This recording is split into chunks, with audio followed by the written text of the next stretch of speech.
Carcassi's Opus 60 is a great collection of etudes, of studies for the intermediate or early intermediate guitarist. It's a wonderful collection because it uses so many great technical skills and they're very musical at the same time. They're a lot of fun to play. Also, what I love about this collection is that you can play them more slowly and operate at a kind of an early intermediate level, and they get you used to some really wonderful techniques. And then you can also, as a more advanced player, smooth them out, speed them up, and they still hold as wonderful exercises to work on your touch, your smoothness, your rhythm, all these different things. So I'm a big fan of Carcassi, and especially of this Opus 60. This is number 3. This is one of the most famous of them, the most common and the most loved by guitarists. And the reason is that we have this wonderful upper line. We have this wonderful upper line, this moving bass line, so we get this counterpoint type of writing, and then this just means things working against each other. And then also we have these wonderful right hand patterns that just continue through the whole thing. So in this video, we're going to talk about how you can go about learning this and practicing it, things to look for, things to listen for, and how you can approach it. So before we get started, I'm Alan Matthews from Classical Guitar Shed. And if you would like this sheet music, you are more than welcome. You'll find the link below. It's in tabs and in notation. In this video, I'll be mainly using the notation, but the tabs are included if you would like tabs, if that would make it easier for you. One of the good things about tabs is if you're not so used to reading in the higher positions, because this does use some higher positions, then you can use the tabs for those spots if you would like to, just so you can learn it more quickly if you're not reading music up high yet. So find the link below and download that. So with that, let's jump in. So let's take a look. When we first open a piece of music, then there are a few questions we can ask. The big question to ask constantly is, what's going on here? So we can look and then answer that question, not taking anything for granted, not assuming anything, not blowing over anything, actually articulating what is going on here. So to begin with, we've got the key of A, 3 sharps. We've got a repeat right here. So then we've got this big first A section. We're going to play A, A, and then this big B section. Is there another one? Nope, just all the way to the end. So we have the big B, B section. So A, A, B, B is our form on this. First section twice, second section twice. We can also notice that up here at the top we have the word andantino. And so do you know what that means? And if you don't, then now would be the time to look it up. It's a speed marking. And so that means a particular speed range. And so look it up and know it. Also diving into a piece, if you'd like to, first thing, you can read up on Matteo Carcassi and what was going on musically in his lifetime, where he was, what was all going on. It's a wonderful excuse just to take 5 minutes and just do a web search on it and look at it. Read about Opus 60. Read about his music and his relationships with other musicians, just whatever you find, Wikipedia or whatever you'd like. All right, so now we can zoom in a little bit. And here we have our first line of music, and we can start noticing some other things. So first off, common time, that means 4 beats per measure. And if we can just look at this, then each of these beats are triplets. We say this actually in the first measure, but then we don't going forward. So we can just notice. So then counting this, it's going to be 1 triplet, 2 triplet, 3 triplet, 4 triplet. Da, da, da, da, da, da, da, da, da, da, da. This is the rhythm going forward. Next thing we can notice is that we have stems up and stems down. First off, we have these bass notes that are going to hold. So we have these, here's a bass note, bass note, bass note, bass note. And so then these hold throughout. And so if we notice there's a pattern going on here with these bass notes, they're on beats 1 and 4. And so then one of the things that you can do if you'd like to is just to read that. 2, 3, 4, 1, 2, 3, 4, 1. Just notice it. And you don't have to play that a bunch of times, but it's really helpful just to put it into your ear and just do it once. Even for just 3 or 4 measures, just like that, to know that that's going on. That's one of the answers to what's going on here. Next, we also have stems up notes, and those are these right here. And so then we can also just play those. Counting out loud is a wonderful thing to do as we're doing these. So 1, 2, 3, 4, 1, 2, 3, 4, 1, 2, 3, 4, 1. And so then that's our second bit, right? That's our second line of music, bass, melody. And then we've got these interior voices as well. These are the ones that are just filling in our chords. And that's on the second and third note of each beat. And so this is the accompaniment. So when we have this type of writing, this is really important. As you're practicing this, as you're learning it, even though, and we'll talk about the chords, we'll talk about the general right hand pattern, but it's really helpful at the very first to look at this, these different parts, and notice what's going on so that whenever you're learning it, you can keep that in mind and keep that in your ear, even if you don't stress it in the early part of your learning, just when you're learning the notes and learning the chords. So what this means. So what this means is that we have 3 parts of music, and each of these parts of music needs to be heard as its part, so that if this was a trio of people, each one would know their part and take their rightful place in the balance of things. So generally we have the melody on top. We have the bass is the next voluminous thing. Now, the bass is very much more resonant and fat, and so we don't need to play it as loud oftentimes, but we just need to know that that's there. And then we have this interior voices.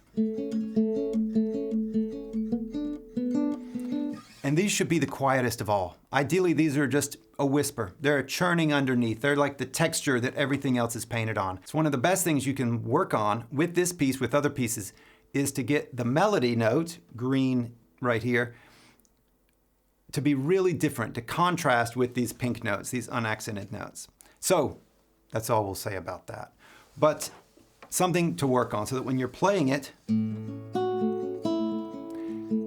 listen to the unaccented notes, the pink notes here. Play them very quietly.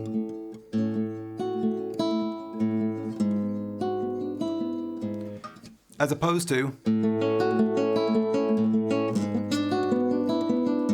where it's just all brrr, all straight. All right, now let's actually get into what are we actually doing with our hands. So as we actually learn these notes, it's good to note the pattern that we're using. These are just chords.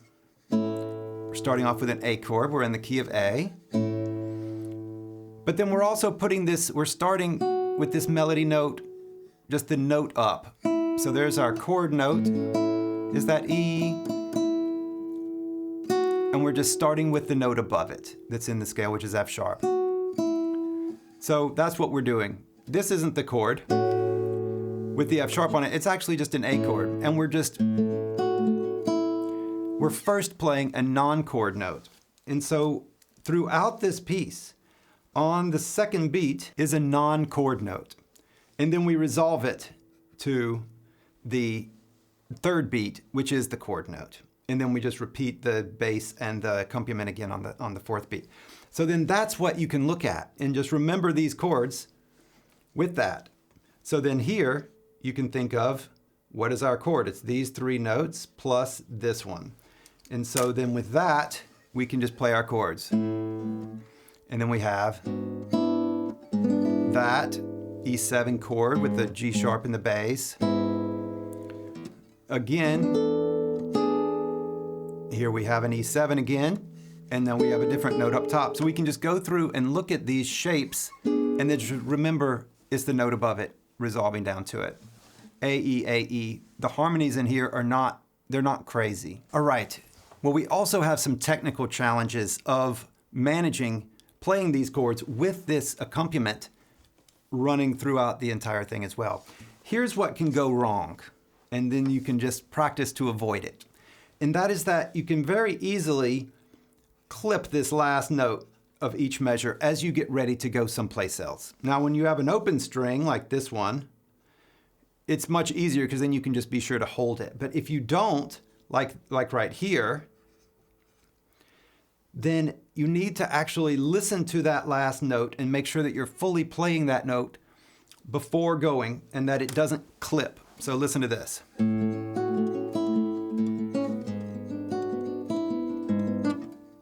That last note, pop. We want to actually hear it so that we don't want to, it's an accompaniment voice, and so we just don't want to bring any undue attention to it. So instead, we want it to stay the same volume, so we don't want to pop it, and we also don't want to clip it. So then in playing this, we just want to listen to it. That way, don't play it louder, but listen to it.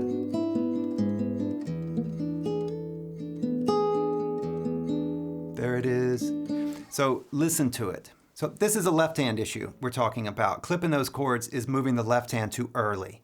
So listen to it, connect it. One of the ways to do that is to just think about this last note connecting to the first note of the next bar.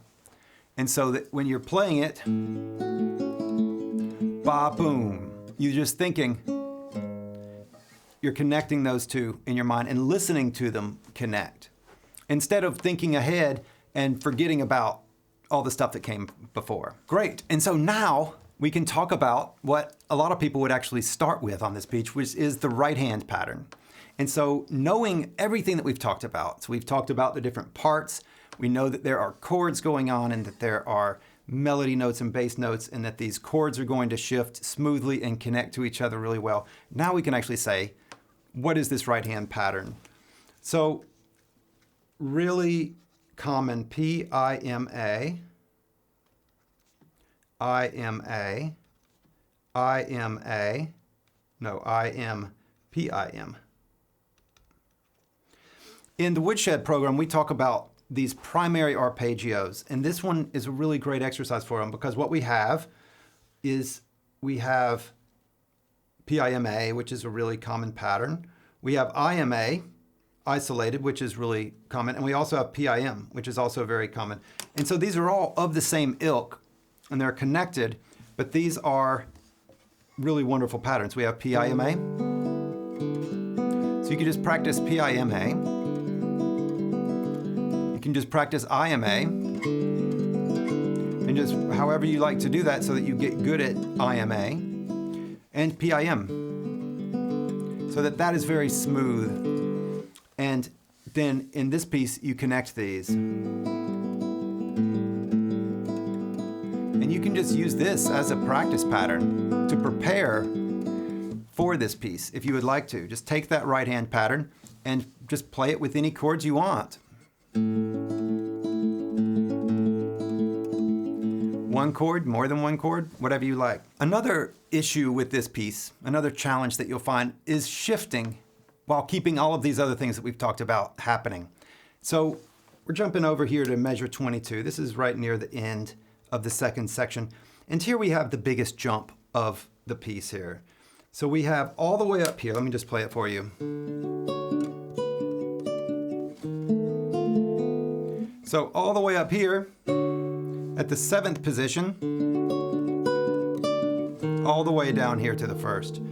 And ideally, we still are connecting these notes. And so that's a classic spot where you can clip that last note if you're not careful. And how are you going to work that? That's one of the great challenges. An etude is a study. And then so when you're learning an etude, one of the best things that you can ask is, what is it that I'm supposed to be learning here? With this one, the really obvious one is the right hand pattern. This is an etude in this particular right hand pattern, and that is true. There's also other little studies within it. Shifting in this way is one of them. And so you're welcome to also just spend some extra time on getting your shifts nice. One of the ways that you can do this, and just stop right there. Look at what's going to happen. Work out your choreography. I need to move. I need to actually bring my wrist up because I need to use a different hand position. I don't want to be squared up down here. I want to be slightly tilted because of the chord that we're going to be playing.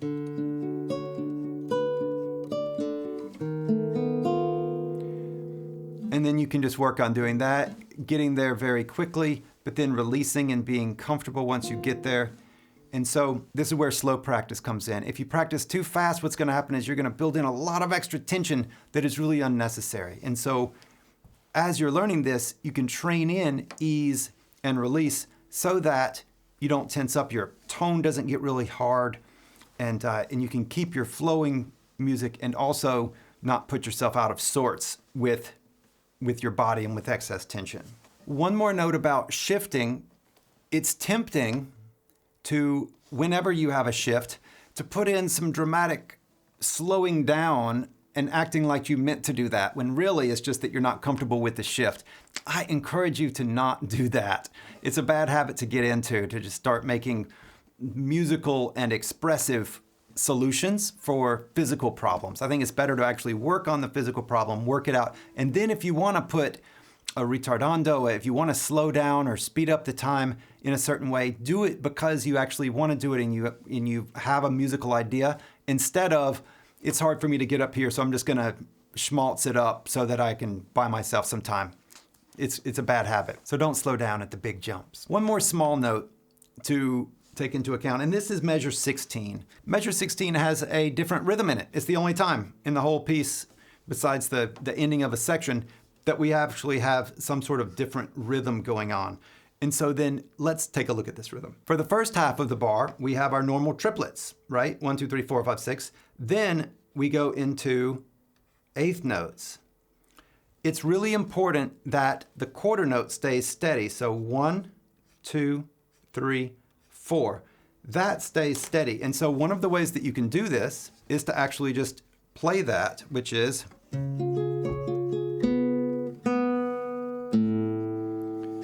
so that you have that. There it is. And that way you know exactly how it's going to go. 1, 2, 3, 4, 1.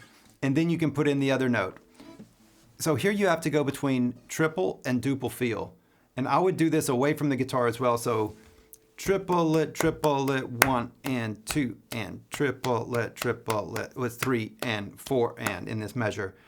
But if you can't get that away from the guitar, you're not going to get it on the guitar either. So triplet, 1 and 2 and. It's a wonderful thing just to practice. If you haven't played any music that swaps between duple and triple feels in that way, well then this is an etude in that for you as well. So just get that right. The other thing that you can do if you would like to, but after you've actually gotten this rhythm worked out, because this is kind of a cadence point to this, and we're going back to the beginning material again, or we're back to the beginning, the same bar as the beginning bar. One of the things that you can do here, but don't do this until you've actually worked out this in time. Don't start with this. And that is to retard these last couple of notes right here, so that and then go into the duple and then spin it back up. Da, da, da, da, da, da, da, da, da, da. So you're kind of blending the triplet into the duple feel, into the eighth notes at that point. So you kind of can ease them in so that it's not a surprise when you get to a different rhythm. So instead of right in time, da da da da da da, da da da da da da da da da da. It's just a slight retard within the second beat to get there. But don't do it until you've actually can do it right as written. All right, well that should give you a lot to get started on this lovely etude, Opus 60 number 3 by Carcassi.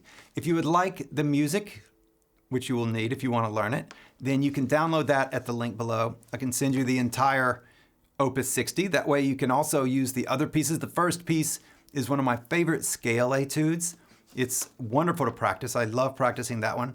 And there are others as well that are just absolute gems in there that are wonderful to play and practice. So with that, good luck in your playing and all the best. Thanks so much. Bye-bye.